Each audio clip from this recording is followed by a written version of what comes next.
우리 함께 말씀 보겠습니다. 오늘 하나님이 주시는 말씀 고린도전서입니다. 고린도후서 5장 15절 한 절만 우리 함께 읽겠습니다. 고린도후서 5장 15절 우리 함께 한 목소리로 읽겠습니다. 시작. 그가 모든 사람을 대신하여 죽으심은 살아있는 자들로 하여금 다시는 그들 자신을 위하여 살지 않고 오직 그들을 대신하여 죽었다가 다시 살아나신 이를 위하여 살게 하려 함이라. 아멘. 제가 다시 한번 읽습니다. 그가 모든 사람을 대신하여 죽으심은 살아있는 자들로 하여금 다시는 그들을 자신을 위하여 살지 않고 오직 그들을 대신하여 죽었다가 다시 살아나신 이를 위하여 살게 하려 함이라. 아멘. 변화 시리즈 네 번째 시간입니다. 예수님을 만나면 가치관이 변합니다. 예수님을 만나면 뭐가 변해요? 가치관이 변하는 것입니다. 우리가 지난 시간까지는 예수님을 만나게 되면 우리의 말이 변하는 거예요. 그래서 감사가 나오는 거예요. 그래서 우리가 감사 훈련을 하는 거예요. 감사하자고 지금 요구하는 거예요. 그리고 두 번째로 예수님을 만나면 구원받으면 가치관이 변하는 것입니다. 사람은요 태어나면서부터 배우기 시작을 합니다. 아무리 갓난아기가 있어도 이 갓난아기는 배움부터 시작이 되는 거예요. 아기에게 젖을 물립니다. 이 아기가 젖을 빠는 것이 본능이지만 그러나 그것조차도 배우는 거예요. 처음에는 애가 잘 못 빨아요. 힘이 없어요. 그런데 빨다 보니까 본능적으로 빠는데 빨다 보니까 여기서 젖이 나오네. 내가 배가 부르네. 그걸 얘가 인식을 하면서 학습이 돼요. 그렇죠? 그러면서 빠는 힘이 세지고 연습을 하다 보니까 학습이 되어서 이것이 이제는 이 가운데 뭐만 가면은 빨기 시작하는 거예요. 맞아요? 아기는 아무리 갓난아기라 하더라도 태어나면서부터 배우게 되는 것입니다. 학습하고 습득이 되는 거예요. 그래서 애가 운다고 그래서 무조건 우쭈쭈 하다 보면요 버릇이 나빠진다는 겁니다. 이해가 되세요? 아무리 갓난아기라도 애가 운다고 해요 우쭈쭈 하다 보면은 달려가다 보면은 애가 그걸 알아요. 그래서 내가 울면 저 엄마가 아빠라는 사람이 저 누군가가 나한테 온다는 거 알아. 그러니까 무조건 울어요. 애도 그걸 아는 겁니다. 그래서 무조건 달래면 버릇이 나빠진다는 거예요. 집에 개도요 강아지도요 제가 정말 싫어하는 말이 있어요. 양집사. 아니 인간이 왜 동물의 집사가 돼요? 이건 하나님의 말씀을 무너뜨리는 일입니다. 여러분 절대로 이런 말 쓰지 마세요. 하나님의 존귀한 형상으로 만들어주신 우리를 동물의 집사로 만들어놨어요. 그런데 이 강아지도요 개도요 그놈이네. 강아지나 고양이도요 집주인 중에 누가 나랑 만만한 인간인가 알아. 그래서 나를 밥 주는 인간으로 알고요 내가 만만한 인간인 줄 알아.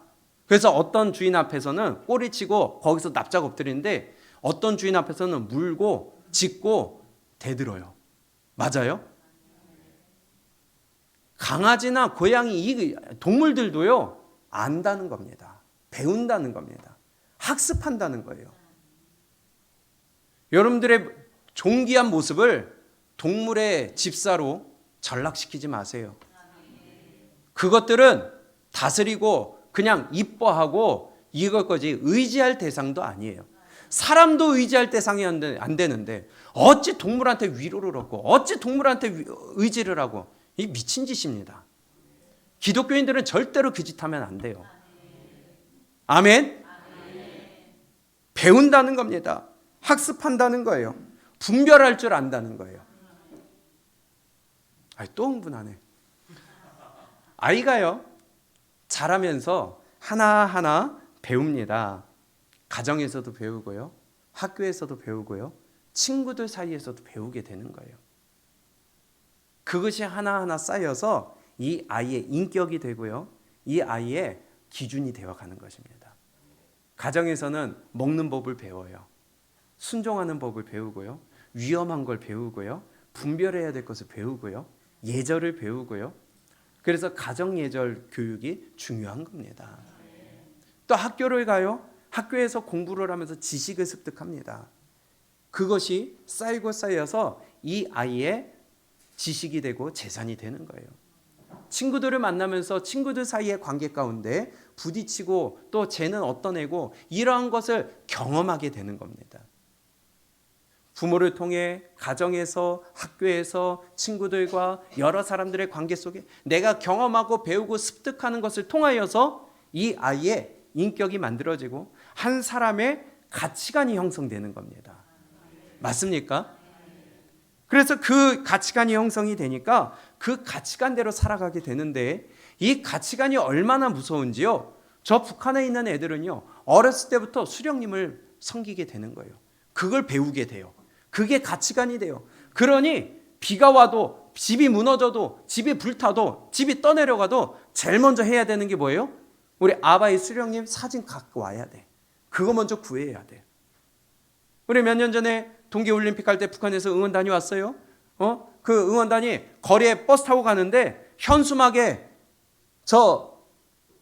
그 인간 얼굴이 붙어 있다고. 근데 그날이 비가 와. 우리 수령님 비 맞는다고 내려가지고 난리 치면서 현수막을 거둔 사건이 있었어요. 이해되세요? 기억하세요? 왜냐? 이게 그들의 가치관이라는 거예요. 어려서부터 형성된 가치관이 그렇게 됐기 때문에 그런 행동과 그런 삶과 그런 행동 방식이 나오는 겁니다. 우리의 가치관이 정말로 무서운 거예요. 가치관이라는 단어의 그 사전적인 의미를 보게 되면요. 네이버 국어사전에 보면 그것이 평가의 근본적인 태도라고 나와 있어요. 평가하는 거예요. 정확한 뜻은 가치에 대한 관점, 인간이 자기를 포함한 세계나 그 속의 사상에 대하여 가지는 평가의 근본적 태도이다. 내가 어떤 가치관을 가졌냐에 따라서 판단하고 선택하고 내가 그것을 평가하는 태도가 되는 거예요. 기준이 되는 거예요. 그게 가치관이라는 겁니다. 우리 그 한국 민족 문화 한국 민족 문화 대백과 사전에 보게 되면 인간이 삶이나 어떤 대상에 대해서 무엇이 옳고 무엇이 좋고 바람직한 것인지를 판단하는 관점이라고 되어 있어요. 판단하는 관점이에요. 가치관이 어떻게 형성되어 있느냐에 따라서 판단의 기준이 달라져요. 결과가 달라져요. 내 선택이 달라지는 거예요. 그래서 우리가 가치관이 올바로 세워져야 되는 것입니다. 좌파적인 가치관이 형성이 되면 그렇게 살아가는 거예요. 성경적인 가치관이 세워지면 그렇게 살아가는 거예요. 가치관이 그렇게 중요한 것입니다. 그래서 제가 강조하는 것이 성경적인 가치관이 세워져야 된다. 성경이 우리의 가치 판단의 기준이 되어야 된다. 성경이 우리의 선택의 기준이 되어야 된다. 선택이 우리의 결론이 되어야 된다. 근데 말은 그렇게 하는데 삶은 성경대로 안 살아가요. 왜냐? 가치관이 아직 그렇게 만들어지질 않았어요. 교회는 다니는데 예수님을 믿는다 하는데 가치관이 아직 변화되지 않았다는 것입니다. 참 이게 무섭다는 거예요. 바꿔 말하면요. 이 가치관은 세계관이라는 말과 똑같아요. 관점이에요. 내가 세상을 바라보는 관점. 내가 어떤 물건을 바라보는 관점. 내가 선택하는 관점. 그것이 가치관이고 세계관입니다. 다른 말로는요. 이 가치관이라는 것은 행동 양식이에요. 내 행동을 바꾸는 것이 되는 거예요. 내 생각을 바꾸는 기준이 되는 거예요. 그것이 가치관입니다. 사고방식이라는 거예요. 이것에 따라서 우리의 삶의 방향이 달라지고 어떤 가치관을 가지냐에 따라서 이것이 굉장히 중요한 결론이 나타난다는 것이죠. 바꿔 말하면요. 어떤 가치관을 가지냐에 따라서 우리 삶의 우선순위가 바뀌는 겁니다. 좀 전에 아이를 얘기했어요. 갓난아이가 태어났습니다. 두 남녀가 결혼하여 아이가 이제 태어나게 됐어요. 그러면 이 아이가 태어남으로 인하여서 이 부모의 가치관은 바뀌어요, 안 바뀌어요? 우선순위가 바뀌어요, 안 바뀌어요? 모든 우선순위가 아이가 되지 않습니까? 돈을 쓰는 우선순위도 아이예요. 집안 환경도 아이가 우선순위예요. 먹는 것도 아이가 우선순위예요. 심지어 어디 가는 것도 아이가 우선순위가 되어서 거기 가면은 뭐 아이한테 안 좋아, 좋아? 이거 따지고 앉아 있어요. 나쁘다는 게 아니라 바로 가치관이 어떻게 되느냐에 따라서 우선순위가 바뀐다는 겁니다. 그런데요, 내가 아무리 먹고 싶고 아무리 갖고 싶은 게 있어도 아이는 분유를 먹이고 젖을 먹이고 기저귀를 돈이 들어간다는 거예요. 그러다 보니까 내가 먹고 싶은 게 있어도 내가 갖고 싶은 게 있어도 아이한테 들어가는 돈이 있다 보니까 내가 희생하잖아요. 안 하잖아요. 아이가 좀 잘합니다. 아이가 먹고 싶은 게 있어요. 그건 내가 먹더라도 얘한테 양보를 할 거 아니에요. 이게 올바른 부모의 가치관이 되고 우선순위가 되는 거 아니겠어요? 마찬가지입니다. 우리 신앙생활도 마찬가지라는 거예요. 우리의 영적인 면에서도 마찬가지라는 거예요. 예수님을 믿으면, 구원받으면 가치관이 바뀌는 거예요. 우선순위가 바뀌는 거예요. 삶의 행동 양식이 바뀌는 거예요. 우리의 생각 방법이 바뀌는 거예요. 그게 구원받은 자에게 반드시 필연적으로 나타나는 결과라는 겁니다. 근데 예수님을 믿었다 하는데, 구원받았다 하는데, 예수님을 만났다고 하는데, 예수님을 내 마음에 모셨다고 하는데 이전이나 지금이나 삶이 똑같아. 그러면 그거는 아직 구원받지 못했다는 거예요. 구원받은 자는요, 반드시 바뀌어요. 반드시 가치관이 바뀌어요. 그게 성경입니다. 영적으로도 마찬가지예요. 예수님 믿기 전에는 내가 내 마음대로 살았어요. 내가 즐거우면 됐어요. 내가 만족하면 됐어요. 내가 내 몸이 편하면 됐고요. 나를 위하여 살아가면 됐습니다. 그리고 남한테 해 안 끼치고 도덕적으로나 법적으로만 문제가 없으면, 저촉되는 게 없으면 그 사람은 괜찮은 사람인 거예요. 죄진 게 아니에요. 그것이 예수 믿기 전에 삶이라는 거예요. 생각도, 마음도, 육체도, 삶도 다 세상에 속해서 세상의 방법대로, 세상의 가치관대로 살아가도 아무런 꺼리낌이 없어요. 불편함이 없어요. 가책이 없어요. 그래서 제사를 드려도, 저 불상 앞에 절을 해도, 저 알라를 믿어도 아무 상관이 없다는 거예요. 왜냐? 예수님 믿기 전이니까. 그냥 해만 안 끼치면 돼. 그런데 이러한 문제가 교회에 나온다고 하면서도, 예수님을 믿는다고 하면서도 똑같이 살아가는 사람들이 있더라는 것이에요. 나 예수님 믿어. 나 예수님 만났어. 나 기독교인이야. 하는데도 똑같아요. 돈 버는 게 중요하지. 뭐 주일날 일이 있다고 예배 안 나오면 뭐 어쩌냐는 거예요. 주일날 결혼식이 있어요. 거기 가는 게 먼저지 예배 안 나와도 된다는 거예요. 똑같은 가치관으로 살아가는 자들이 있더라는 것입니다.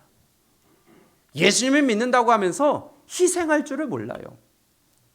예수님을 믿는다고 하면서 돈이 먼저예요.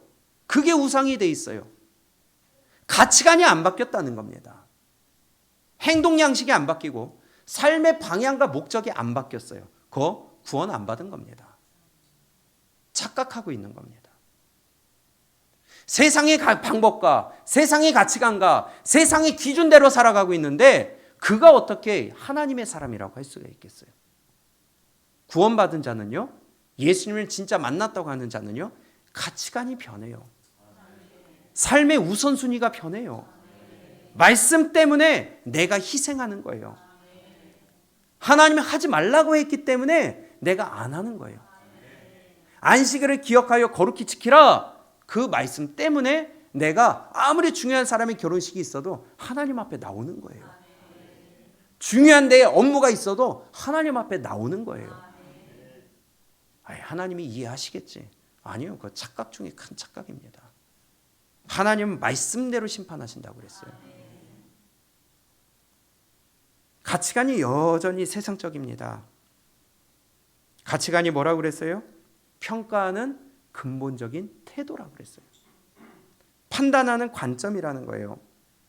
세상의 가치관을 가지니까 판단의 기준이 세상의 기준이 돼요. 세상적인 것이 우선순위가 된다는 겁니다. 참 안타까운 일들이 너무 많아요. 그런데 자기는 기독교인이래. 제가 볼 때는 아니거든요. 구원 못 받았거든요. 그런데 나는 하나님의 사람이래. 기도 안 하는 거 아니에요. 예배 안 드리는 거 아니에요. 그런데 살아가는 방법과 살아가는 목적과 모든 우선순위는 세상적이고 육적이라는 거예요. 왜? 가치관이 안 바뀌었으니까. 예수님 아직 못 만났으니까. 그래서 주의를 지키는 것보다 돈 버는 것이 우선순위고요. 말씀대로 나를 쳐서 복종시키는 것보다 내 마음의 편한 대로, 내가 유익이 되는 대로 하는 것이 먼저라는 겁니다. 기도의 자리에 나오는 것보다 내 육신이 편한 게 우선순위가 돼요. 우선순위가 안 바뀐다는 거예요. 희생하는 것보다 내 편안함과 유익을 먼저 찾아요. 남을 생각하는 것보다 나를 생각하는 게 먼저예요. 내 이웃을 내 몸과 같이 사랑하라. 네, 아니에요. 아내도 남편도 그렇게 사랑 안 하는데 어찌 이웃을 그렇게 사랑해요? 아니라는 거예요. 왜? 세상적인 가치관을 갖고 있으니까. 이것을 가리켜서 이렇게 말씀합니다. 에베소서 2장입니다. 에베소서 2장 2절입니다. 1절부터 볼까요?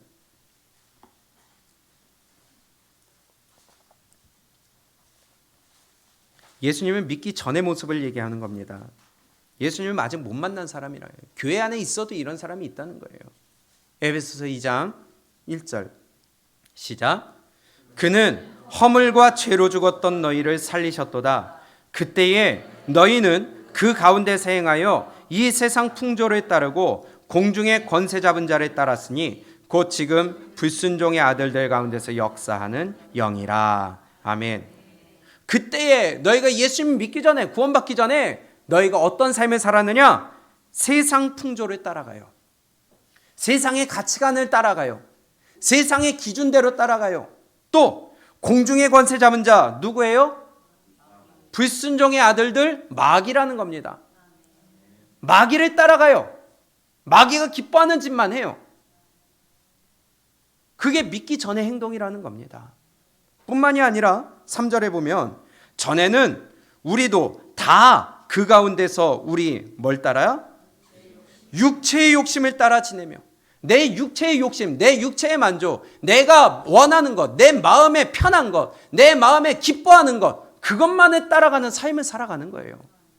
또 육체와 마음에 원하는 것을 하여, 하나님이 원하는 게 아니라 내 마음에 원하는 것을 하는 거예요. 하나님 앞에 나와라 기도해라 하는데 내 마음은 가기 싫은 거야. 그러니 안 나오는 거야. 왜? 우선순위가 다르거든요. 가치관이 안 변했거든요. 하나님의 말씀이 우리를 천국으로 인도한다 하는데 주일날 말씀 들었으면 됐지. 내가 뭘 성경까지 읽어.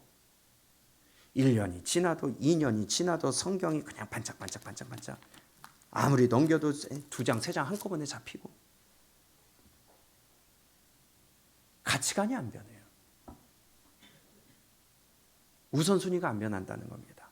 그런 자들을 가리켜서 다른 이들과 같이 본질상 진노의 자녀라는 겁니다. 이게 예수님 믿기 전의 삶이라는 거예요. 예수님을 믿는데 이런 삶을 살겠어요? 예수님을 믿는데 내 마음대로 살겠어요? 예수님이 내 주인이 되시는데 내 마음에 원하는 대로 살겠느냐 이겁니다. 거짓말이지. 자기를 속이고 있는 것이죠.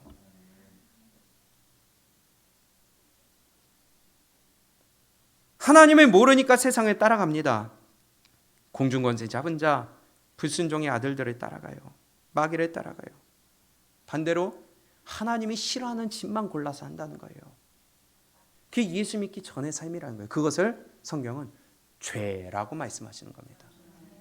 그래서 우리가 예수님 만나고 나면 내가 죄인임을 깨닫고 그 삶을 돌이켜 하나님이 기뻐하시는 삶으로 살아가는 그 삶의 방법과 삶의 방향과 삶의 목적이 변하고 내 가치관이 변하여 내 마음과 온 삶과 내 얼굴까지 변하게 되는 거예요. 근데 예수님 만났다 하는데 여전히 하나님 앞에 10,000원 내는 것보다 내가 10,000원짜리 사 먹는 게 더 쉬워요. 가치관이 안 변한다는 거예요. 하나님 몰라서요? 아니요, 알아요. 지식적으로는 알아요. 북이스라엘 왕들을 보세요. 북이스라엘에 많은 왕들이 있었는데 그들이 하나님 몰랐을까요? 하나님의 존재를 몰랐을까요? 근데 그들은 머리로만 알았지 하나님을 믿질 않았어요. 가장 악했던 왕 아합을 보세요. 아합이 그 포도원 주인 누구예요? 나봇. 감사합니다. 나봇의 사건을 통해서 그 다음에 하나님이 선지자를 통하여 엘리야 선지자를 통하여 너 니네 집 멸망한다 경고하셨어요. 그때 아합이 베옷을 입고 금식을 하며 통곡을 하며 엎드립니다. 그때 하나님이 하신 말씀이 그가 회개함으로 인하여 내가 이 대에는 재앙을 내리지 않지만 그 아들 때에 멸하겠다. 아합도 하나님을 알고 있었어요. 그러니 너 멸망한다 하니까 베옷을 입고 회개를 하며 금식을 할 때 하나님이 용서해 주셨다는 거예요. 근데 그때뿐이라는 거예요. 그때뿐이었어요. 하나님이 이용했다는 거예요. 비단 우리 모습은 아닐까요? 말씀을 들을 때 찔림이 돼요. 그때는 잠깐 하나님 앞에 회개를 해. 근데 시간이 지나면 또다시 그 짓하고 앉아있어요. 북이스라엘 왕과 다른 모습이 똑같은 모습 아니에요? 그게 진짜 회개일까요? 죄질 때마다 회개하면 된다고 했어. 아니요, 회개는요, 다시 한번 말씀해 드리지만 돌이킬 회, 고칠 개예요. 돌이키긴 했어, 잘못했어요. 근데 고치질 않아. 회와 개 사이에 멈추어 있어요. 그건 진정한 회개가 아니에요. 하나님 용서해 주세요, 잘못했습니다. 입술로만 회개하는 게 아니라 우리의 삶이 바뀌어야 된다는 겁니다. 가치관과 우선순위가 바뀌어야 된다는 거예요. 내 삶의 방향과 목적이 바뀌어야 된다는 거예요. 그게 예수 그리스도를 믿는 자, 구원받은 자의 삶이라는 거예요. 네, 그때뿐이에요. 아합과 똑같은 거예요. 하나님을 이용해 먹고 있습니다. 하나님을 믿는다고 하는 자들 중에서도 마찬가지예요. 하나님을 믿는다고는 하는데 가치관이 안 바뀌니까, 내 삶이 안 바뀌니까 하나님을 믿는다고 하면서 교회 출석은 하는데 하는 짓은 사고방식과 행동 양식은 믿음이랑 전혀 동떨어져 있습니다. 예수님을 믿는다고 하면서 어떻게 기도하기를 싫어해요? 그렇지 않아요? 구원자이신 예수님조차도 기도하셨고 새벽마다 기도하셨고 큰 문제 앞에서는 땀방울이 핏방울이 되도록 기도하셨다고 하는데 무슨 영가를 통별하고 내가 기도를 안 해요? 피조물 따위가. 하나님을 믿는다면서, 예수님을 믿는다, 예수님 만났다 하면서, 구원받았다고 하면서, 아니요, 그거 거짓말입니다. 구원받았다고 하면서 말씀 읽는 거 싫어해요. 시간이 없어서. 시간이 없는데 버스 타고 하면서는 완전히 숙면을 취하죠. 그래도 그 시간 읽을 수 있는 거 아니겠어요? 스마트폰 없는 사람은 없잖아요. 어플만 깔면 읽을 수 있는 것인데. 누가 성경 갖고 다니라는 말 안 하잖아요. 교회 올 때만 갖고 오세요. 그러나 내 삶 가운데 예수님 믿는데 성경을 안 읽어? 내가 주인으로 섬기나 하나님의 말씀을 내가 가까이 안 해? 고민해봐야죠. 예수님을 믿는다고 하면서 어떻게 육의 것에 힘을 쓸 수가 있겠어요? 거기에만 힘을 써. 미친 듯이 일을 해요. 보양식을 먹어가면서 일을 해. 잠을 안 자가면서 일을 해. 근데 영의 것에는 그렇게 할까요? 예수님 믿는다면서. 가치관이 안 변한다는 겁니다. 심각한 일이에요, 이거. 천국과 관련이 있다는 겁니다. 구원받으면 가치관의 변화는 필연적인 것입니다. 예수 믿는 자에게 있어서 가치관이 변하는 것은 마땅한 일이고 필연적인 거예요. 반드시 나오는 것이에요. 그래서 오늘 본문에 말씀하시는 겁니다. 고린도서 5장 15절에 보면 그가 모든 사람을 대신하여 죽으심은 살아있는 자들로 하여금 다시는 그들 자신을 위하여 살지 않고 오직 그들을 대신하여 죽었다가 다시 살아나신 이를 위하여 살게 하려 함이라. 삶의 우선순위가 바뀌는 겁니다. 전에는 나를 위하여 살고 나 자신을 위하여 살았다면 이제는 내가 구원받았으면 나를 대신하여 죽으신 자 누구예요? 예수 그리스도를 위하여 살아가는 거예요. 나를 위하여 살아가는 게 아니라 예수 그리스도를 위하여 살아가는 거예요. 내가 그를 위하여 한다고 해봐요. 뭘 하겠어요? 그러나 내 욕구를 내려놓고 내 욕심을 내려놓고 내 생각을 내려놓고 내 기분과 감정을 내려놓고 내 고집을 내려놓고 하나님의 말씀에 나를 쳐서 복종시키는 게 구원받은 자의 삶이라는 거예요. 아무리 내가 교육받고 아무리 내가 그런 분위기에서 살았다 치더라도 하나님의 말씀에 어긋나면 내려놓는 게 믿음이라는 것입니다. 근데 도대체 이걸 내려놓으려고 하지 않는다는 겁니다. 가치관이라는 것은 판단의 기준이라고 그랬어요. 예수님 믿기 전에는 자기 자신이 더 중요해요. 그래서 자기를 위하여 살아가요. 자기의 즐거움을 위해 살아가고요. 자기의 만족을 위해 살아가고요. 자기의 기쁨을 위해 돈을 쓰고요. 시간도 거기에 투자가 되고요. 그러나 예수님을 믿고 나면, 예수님을 만나고 나면, 구원을 받고 나면 나보다 나를 대신하여 죽으신 예수 그리스도가 나보다 앞서게 되는 겁니다. 심지어는 내가 먹는 것보다 그분이 앞서게 되는 거예요. 그래서 그분의 즐거움을 위해 살아가고요. 그분의 만족을 위하여 살아가고요. 그분의 기쁨이 되기 위하여 살아가고요. 우리가 시작 전에 불렀던 찬양처럼 나 주님의 기쁨 되기 원하네. 내 모든 것 뭐예요? 내 마음을 새롭게 하소서. 새 부대가 되게 하여 주사. 주님의 빛 비추게 하소서. 내가 원하는 한 가지, 주님의 기쁨이 되는 것. 그게 구원받은 자의 마땅한 삶이라는 겁니다. 주님의 기쁨이 되기 원합니다. 입술로는 그렇게 고백을 하면서 정작 살아가는 것은 내 기쁨과 내 만족과 내 유익을 위하여 살아가요. 하나님은 그거 좋아하는 게 아니라니까요. 삶의 현장과 믿음은 전혀 동떨어져 있어요. 이게 하나가 돼서 일치가 되어야 되는데 삶의 현장에서는 늘 돈이 먼저예요. 삶의 현장에서는 내 편리가 먼저예요. 삶의 현장에서는 내 마음이 먼저예요. 희생할 줄을 몰라요. 그러면서 믿는 자리에 뭔가 착각해도 크게 착각하고 있다는 겁니다. 주님을 만나고 가치관이 변하니까 삶의 방향이 바뀌어요. 그 전에는 주님이 아니라 내가 세상에 집중을 하고 세상에서 높아지고 세상에서 돈을 많이 벌며 세상에서 성공하기 위한 그 삶의 방향을 걸어갔다면 이제 예수님을 만나니까 이제 내 몸도 내 시간도 내 물질도 주님이 기뻐하신다면 기꺼이 드리게 되는 거예요. 거기에 목숨까지도. 목숨까지도.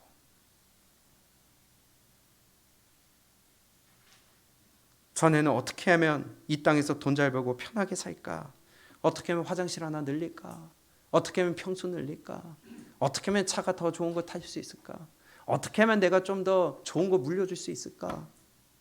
늘 이런 생각만 하고 살았다면 예수님을 만나면 그 물질을 주신 분도 여호와시고, 그 취하신 분도, 나를 높이시는 분도, 낮추시는 분도, 살리시는 분도, 죽이시는 분도. 근데 뭘 그렇게 원망불평을 많이 하는지. 입술로나 한나의 기도를 자기도 고백한다고 하면서 조금 낮아지면 원망불평이 나오고요. 조금 물질 없어지면 거기서부터 짜증이 나오고요. 가치관이 안 변한다는 겁니다. 그렇게 그 전에는 예배 시간이 싫어요. 기도 시간이 싫어요. 성경이 싫어요. 그런데 이제는 예수님을 만나고 나니까 예배 시간이 기다려지는 거예요. 말씀 듣는 게 기다려지는 거예요. 성경이 얼마나 단지 내 입에 꿀송이 같다는 말이 그대로 적용이 되는 거예요. 기도 오지 말라고 그래도 기도하러 오는 거예요. 막아도 와. 그러니 우리는 코로나 때도 와서 예배 드린 거예요. 잡아가라는 거예요. 벌금 물리라는 거예요. 왜? 그게 내 우선순위가 되니까. 지난주일도 일이 있어서 예배가 마치고 늦게서야 교회에 다시 들어왔었습니다. 그 시간에, 그 밤에 깜깜해진 시간인데도 교회에 나와서 기도하고 계신 분이 있더라고요. 오지 말라고 해도 오는 거예요. 왜? 사랑하니까. 그게 하나님의 뜻이니까. 가치관이 변하니까. 아, 예배 드렸는데 근데 또 주님 만나고 싶은 거 와서 울부짖는 거예요. 하나님은 그거 안 들으실까요? 삶의 방향과 목적이 바뀌는 겁니다. 행동 양식이 바뀌는 거예요. 이전에는 화를 냈어요.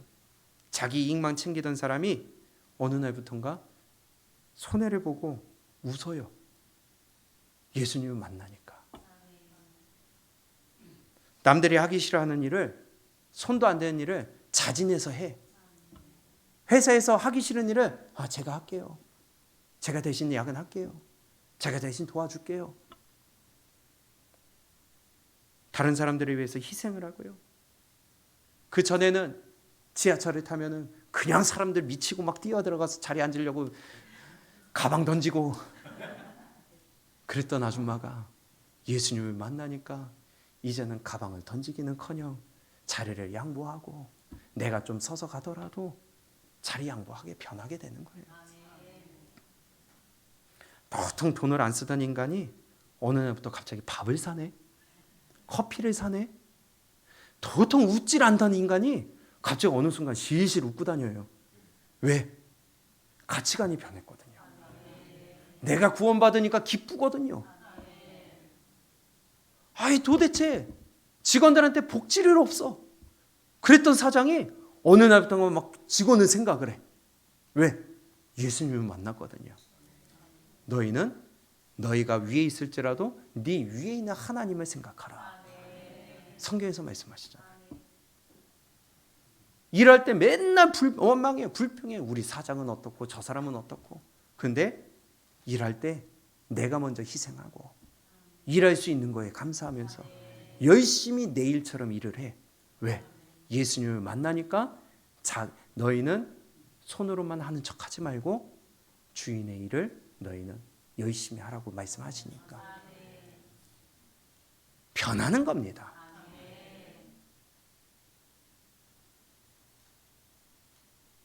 예수님을 만나면 가치관이 변하니까 행동이 달라지는 거예요. 그러니까 얼굴색이 변해요. 표정이 변해요. 찡그린 얼굴이 웃음으로 변하고요.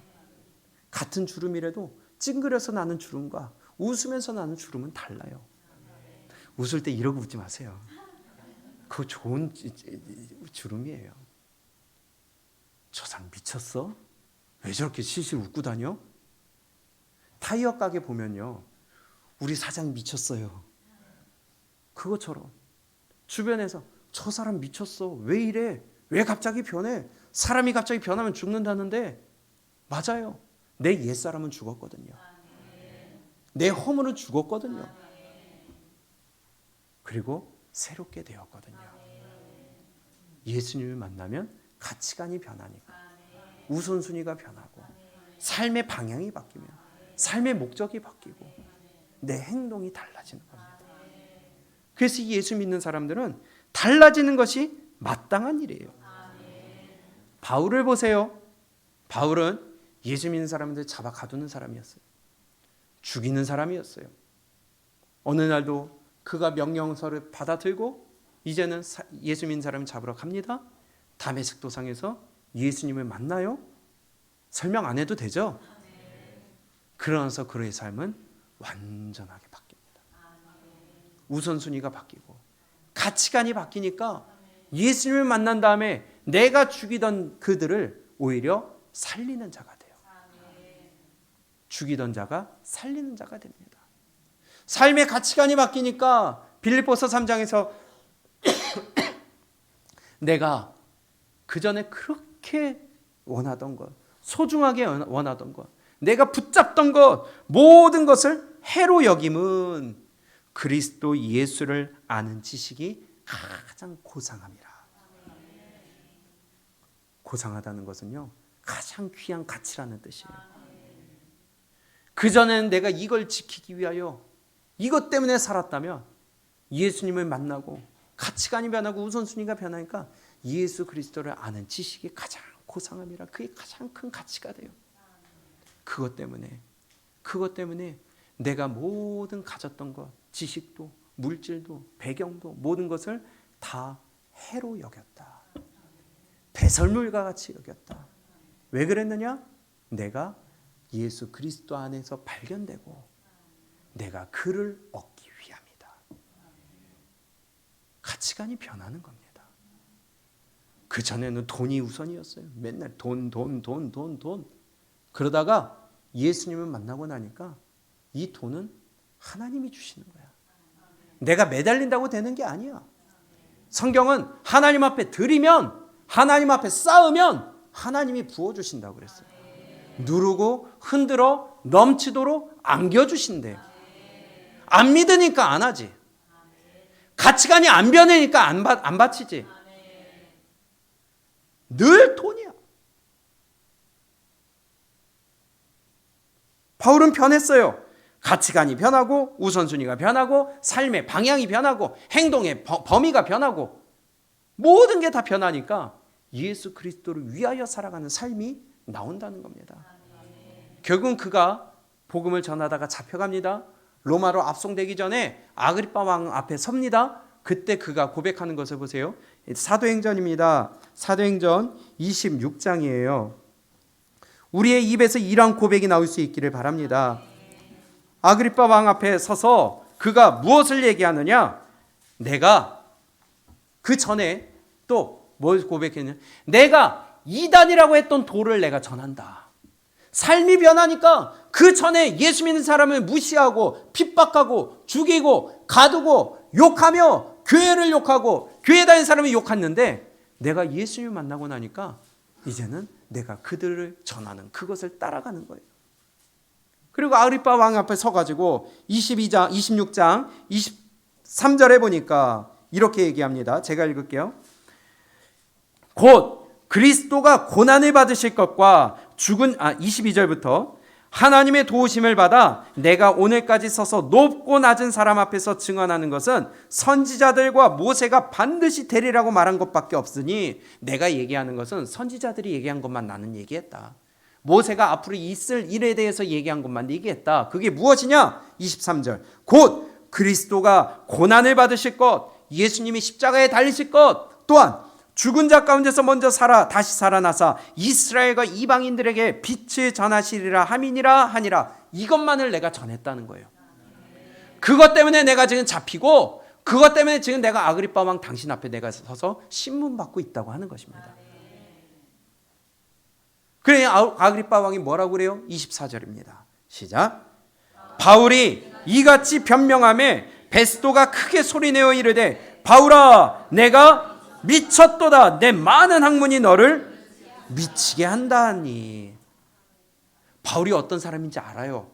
많이 배운 사람인지 알아요. 학식이 많은 사람인지 알아요. 그러니 야 예수가 고난받는다고? 그가 죽었다가 살아났다고? 야, 네 배운 학문이 너를 미치게 했다. 그러니 바울이 다시 대답을 합니다. 바울이 이르되 베스도가 가요, 내가 미친 것이 아니요 참되고 온전한 말을 하나이다. 예수님을 믿으면요, 내 생각이 변하고 가치관이 변하고 내 행동 양식이 변하니까 사람들이 미쳤다고 합니다. 근데 미친 게 아니라 참되고 온전한 것이 나오는 거예요. 진짜 가치가 나오는 거예요. 근데 사람들이 보통 이해를 못하지. 예수님을 위하여 목숨 바친다는 게 이해가 안 되는 일이지. 그는 미쳤다고 하죠. 그러나 그것이 참되고 온전한 것이라는 것입니다. 그리고 바울이 한마디 합니다. 29절 시작.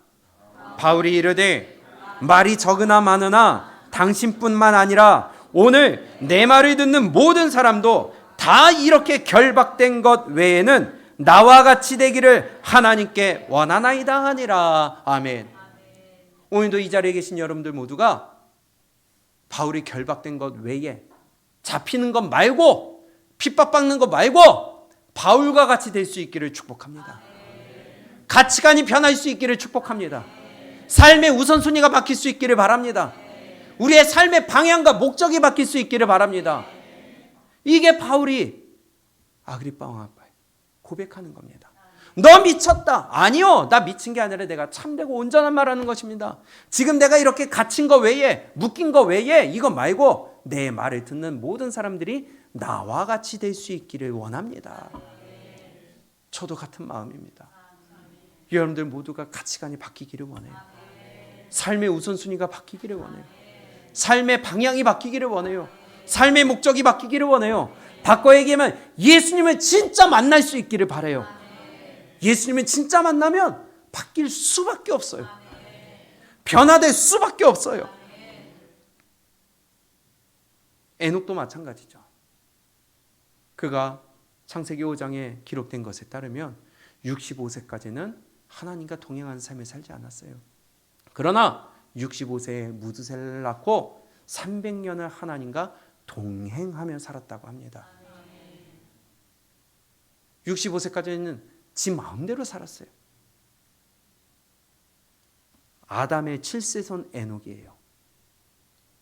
에녹이 살아있을 때 아담이 살아있었어요. 아담이 에덴 동산에서 쫓겨난 장본인이에요. 경험자예요. 그 경험을 얘기 안 했겠어요?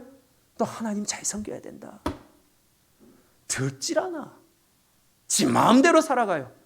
그런데 65세에 하나님을 올바로 믿고 예수님을 만난 이후에 그의 삶이 바뀌어 이제는 하나님과 동행하는 삶을 몇 년이요? 300년을 살아갔대요. 뒤돌아보지 않았대요. 예수님을 만나니까, 하나님을 만나니까, 믿음이 들어가니까 가치관이 변하는 겁니다. 이것이 우리의 삶이 되어야 될 줄로 믿어요. 솔로몬도 마찬가지죠. 솔로몬은 지혜의 왕이래요. 그에게는 물려받은 지혜가 있었어요. 하나님께로 받은 지혜와 아버지께로 받은 엄청난 부가 있었어요. 그는 눈으로 보는 것은 뭐든지 참지 않았다고 그랬어요. 마음으로 원하는 건 뭐든지 해봤다고 그랬어요. 여러분도 혹시 눈으로 보고 마음으로 원하는 거 다 해본 적 있으세요? 근데 솔로몬은 그랬다고요. 그런데 그가 다 경험해보고 마지막에 하나님을 만나니까 모든 것이 헛되도다. 바람을 잡으려는 것 같도다. 경험자가 얘기하는 겁니다. 육을 위해 살아가는 게 헛되더라는 거예요. 자신을 위해 살아가는 게 헛되더라는 거예요. 자기 욕심과 만족을 위하여 살아가는 게 헛되더라는 거예요. 왜냐? 마지막에 하나님 앞에 서니까. 천국과 지옥의 심판이 있으니까. 그래서 마지막 천도서를 기록하면서 천도서 12장 13절 14절에 일의 결국을 다 들었으니 하나님을 경외하고 그 명령을 지킬지어다. 이것이 사람의 본분이니라. 사람의 마땅히 해야 될 일이라. 사람의 본분이라. 하나님은 이 사람의 모든 행위와 모든 은밀한 일을 선악간에 심판하시리라. 모든 행위와 모든 은밀한 일까지도 선악간에 심판하신, 그걸 깨달으니까 솔로몬도 삶이 변했어요. 가치관이 변했어요. 행동이 변했어요. 생각이 변했어요. 6대로 살던 솔로몬이 하나님을 만나니까 확실하게 변했습니다. 근데 하나님을 믿는다고 하면서 여전히 살던 삶 그대로, 하던 행동 그대로, 생각하던 그대로, 갔던 마음 그대로, 행하던 습관 그대로 그렇게 살아가고 있지 않으세요? 모든 삶의 중심이 온통 세상에 관심이 있고 나에게 초점이 맞춰져 있고 내 만족에 맞춰져 있지 않으세요? 주님 앞에 나오는 게 그렇게 힘들고 어려우며 기도 30분 하는 게 그렇게 힘들고, 예수님은 너희가 한시도 나와 함께 기도하지 못하느냐, 한시간도 못하니 이 약한 세대, 기도해도 그냥 입술만 나불나불 거리며 자기의 원하는 것만 요구하고 하나님 결제하세요, 이러한 짓만 하고 있는 이러한 기도에 내 영혼을 위하여 투자하기는커녕 내 삶의 우선순위가 있고 그렇게 살아가고 있지 않으세요? 아직도 하나님 만나지 못했든지 아니면 구원받은 줄 착각하고 있는 것이라는 겁니다. 몇 마디만 더 하고 마치겠습니다. 조정민 목사님이라고 계십니다. 잘 알고 계실 거예요. 그분은 오랜 시간 동안 MBC 뉴스데스크의 앵커였고요. 20년 동안 언론인으로 살아왔습니다. 지금은 목사님이 되어서 한국교회도 귀한 영향들을 끼치고 계십니다. 47살에 교회를 처음 나갔대요. 교회를 나가기 전에 그분이 지식인이고 언론인이고 유명한 사람이고 이제 예수님을 믿어야 되겠어 교회 나가기 전에 성경을 한 3번 정도 봤답니다. 그리고 교회 나갔는데 그때 교회 나가서 충격을 받았다는 거예요. 평생 예수를 안 믿다가 47살에 처음 교회 나갔는데 자기가 읽던 성경과 교회 안에 그리스도인이라고 하는 자들이 삶이 너무 다르다는 거예요. 거짓 그리스도인들이 너무 많아서 충격을 받았다는 겁니다. 내가 성경에서 본 건 그 삶이 아닌데, 예수님의 가르치면 저 삶이 아닌데, 처음 보는 사람도 안다는 거예요. 하물며 우리의 심장과 폐부를 살피시며 우리의 머리카락까지 세신다니 하나님이 우리 모르실까요? 근데 한편에 예수님 믿는다고 하면서 믿는 척만 하고 있어요. 그게 스스로 내가 믿고 있다고 스스로를 속이고 있어. 아니요. 거짓 크리스찬들이 너무 많아서 놀랐대요. 충격을 받았대요. 역사는 예수님의 탄생을 기준으로 BC와 AD로 나누어집니다. 마찬가지로 우리도 예수님을 만나기 전과 만난 후가 AD와 BC로 나눠져야 돼요. 완전히 달라져야 된다는 것입니다. 잡아 죽이고 가두던 바울이 도리어 살리는 바울이 되었던 것처럼, 자기가 이단이라고 하던 돌을 도리어 자기가 그 돌을 전하는 바울이 되었던 것처럼, 65세 적은 나이 아니잖아요. 그때까지 자기 마음대로 살았던 에녹이 이제는 예수님을, 하나님을 만나고 이제는 300년 동안 하나님을 동행하는 삶으로 바뀌었던 것처럼 저와 여러분들도 바뀌어야 되는 것이 마땅한 일이라는 것입니다. 그래서 성경적인 가치관이 중요하다는 거예요. 성경적인 가치관을 가지니까 우리의 선조들이 어떠한 삶을 삽니까? 못 먹어도 나와서 기도했어요. 그 추운 날 아이를 얻고 무릎 꿇고 천바닥에서 기도를 했어요. 나라를 위하여 기도를 했고요. 자녀를 위하여 기도를 했고요. 때려가며 기도 자리에 데리고 나왔고요. 아이를 굶겨가며 하나님을 섬기게 만들었고요. 그래서 우리 대한민국이 이렇게 성장을 했습니다. 심지어 우리 선조들은 이 복음을 위하여 목숨까지도 바쳤다는 거예요. 가치관이 바뀌니까.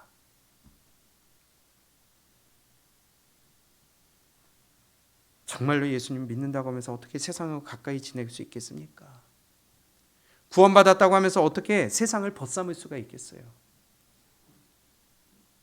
애굽에서 구원받았으면 이제는 가나안 땅을 향하여 달려나아가는데 최선을 다해야죠.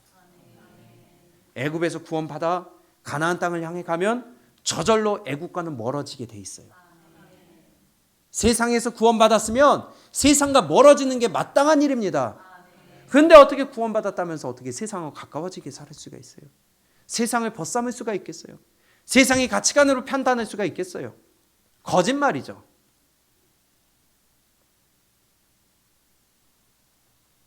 애굽에서 구원받고서 다시 애굽으로 돌아가자고 하는 자들이 있었어요.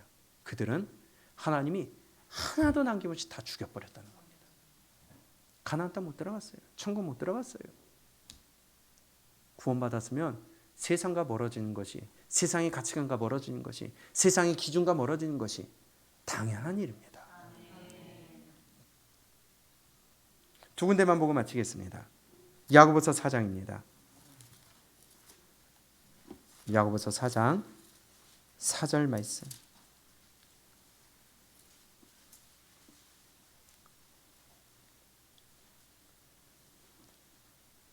함께 읽습니다. 시작. 가늠한 여인들아, 세상과 벗된 것이 하나님과 원수됨을 알지 못하느냐? 그런즉 누구든지 세상과 벗이 되고자 하는 자는 스스로 하나님과 원수되는 것이니라. 아멘. 구원받았는데 세상이 가깝다고요? 구원받았는데 세상이 즐겁다고요? 구원받았는데 세상이 더 벗이 된다고요? 그건 하나님과 원수되는 짓이라는 겁니다. 가치관이 안 변했어요. 예수님 안 만났어요. 구원 못 받았어요. 스스로 착각하고 있는 겁니다.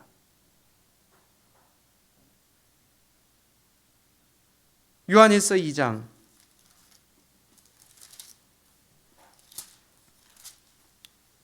요한일서 2장 15절입니다.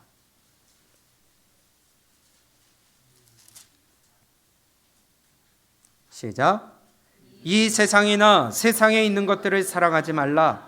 누구든지 세상을 사랑하면 아버지의 사랑이 그 안에 있지 아니하니 이는 세상에 있는 모든 것이 육신의 정욕과 안목의 정욕과 이생의 자랑이니 다 아버지께로부터 온 것이 아니요 세상으로부터 온 것이라. 아멘.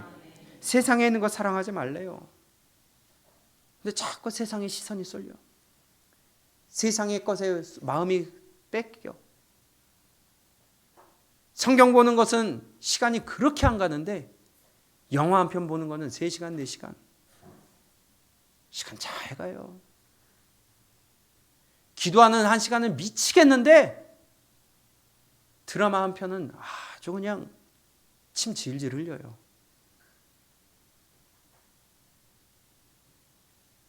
우리의 가치관이 아직 안 바뀌었다는 겁니다.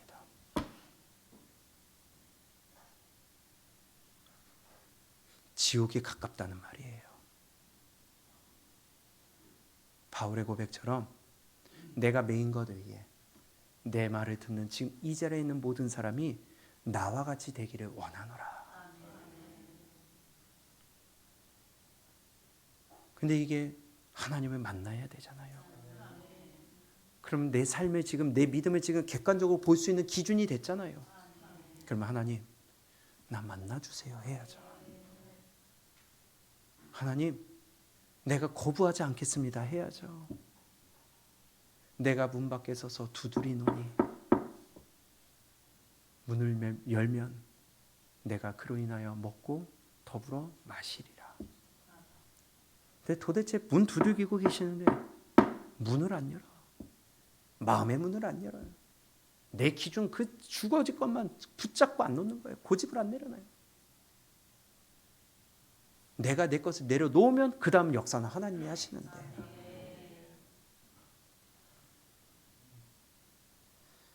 예수님을 만나면 우리의 가치관과 우선순위가 세상에서 하나님께로 옮겨갑니다. 육에서 영으로 바뀝니다. 이 땅에서 천국으로 우리의 우선순위가 바뀐다는 거예요. 나는 정말 구원받은 자인가? 내 중심이 어디를 향하고 있는가? 내 삶의 방향이 지금 어디를 향하고 있는가? 내 가치관은 변했는지, 아직도 그대로인지, 난 진짜 믿는 자 맞나? 진짜 구원 받았나? 믿는 척하는 자 아닌가? 아니면 믿고 있다고 내가 착각하고 있는 거 아닌가? 한번 나를 객관적으로 평가해 봐야 돼요. 왜냐? 천국과 지옥이 달려 있거든요. 교회는 그 말씀을 전하는 곳입니다. 믿는 자들 중에 천국과 지옥으로 갈라진다고 그랬어요. 예수님을 만나면 가치관이 변합니다. 그래서 세상은 우리를 이해하지 못하고 미쳤다고 하지만 그것이 진짜 참 진리요, 참 믿음이요, 그것이 천국길임을 우리는 알아 우리 믿음의 길, 승리의 길, 천국길 우리 걸어갈 수 있기를 주님의 이름으로 축복합니다.